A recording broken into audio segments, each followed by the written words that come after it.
So I was diagnosed with Ehlers-Danlos in 2016.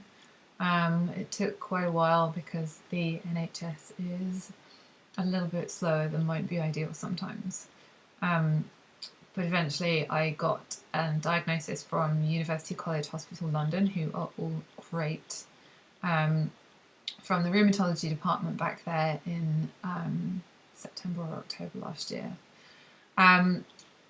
I'd always had gastrointestinal problems anyway, owing towards the kind of constipation type side of things, but I'd had a bunch of tests in my early 20s and the doctors sort of said, well, we can't find anything else that's wrong, so we're going to say that you have IBS. And it wasn't until early 2016 that I started seeing the pieces of the puzzle and how they might all fit together, which is why I asked for the EDS referral to get the diagnosis then. I had some really stressful, really awful life things happen in 2015 and 2016. Everything fell apart. My life turned completely upside down in the space of one day, and I was without a job and without a home and without anything basically. And so a lot of last year was rebuilding my life and putting my life back together. But the culmination of last year's stress has kicked my stomach problems into overdrive now. And it sort of started around last summer. Things definitely noticeably started getting worse then. But since the turn of the year, things have been on a real downhill slide, and I was supposed to have had a referral last year for a colonoscopy and that got lost.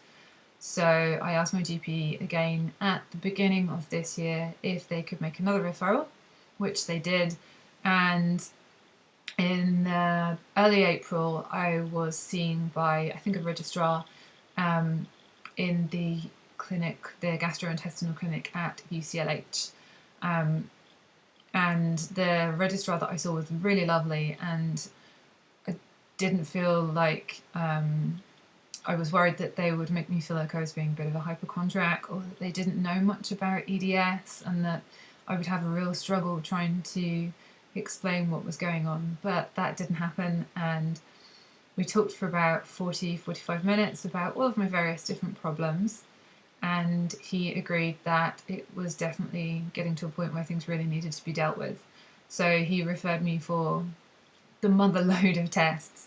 I had a barrage of blood tests, I had a gastric emptying study, colonoscopy, gastroscopy, an abdominal MRI, and I believe that I'm still to have study, I can't remember the name of it, but it's the study that measures how much acid reflux that you have in your throat. So I recently got the results of all of these things, and the gastric emptying study confirms that I have gastroparesis, which is no surprise to me at all, because although I don't have it anywhere near as badly as some people who have, they can barely even tolerate a sip of water without vomiting. Thankfully it's not that bad for me, but I do get a lot of pain and nausea, and I'm full from just one or two bites of something or a couple of large sips of something, if I can even manage that. And it's getting to the point where I don't remember the last time I had a meal.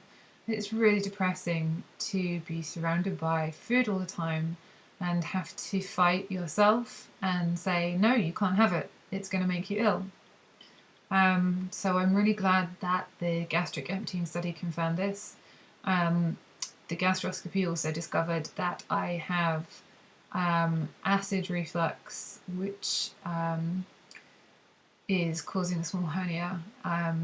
So they are going to test to see how badly the reflux has damaged my esophagus.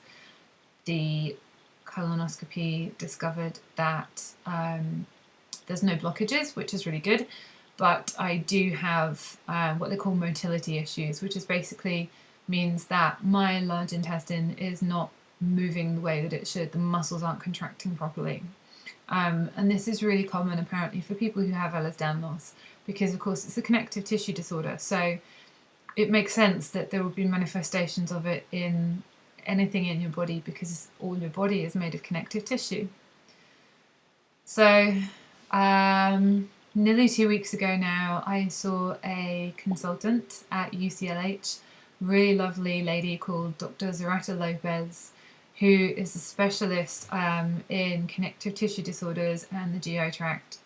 And we have decided that I have lost enough weight and I'm struggling to eat to enough of a degree that I am in need of an NJ tube. She said that that would be within the next fortnight, which is nearly coming up to that fortnight now. And I haven't heard anything yet, but I'm really glad that I didn't hear anything yet, because it was my birthday last Friday, and I didn't really want to be in hospital for my birthday. So that's pretty much the really short version of where everything is at and up to now. I guess I'll wait another couple of days to see if a letter comes telling me when I'm going to be going into hospital, and maybe by the end of the week, if I don't have that, I will give them a call to chase them up. But in the meantime, I am just going to be holding on and trying to get through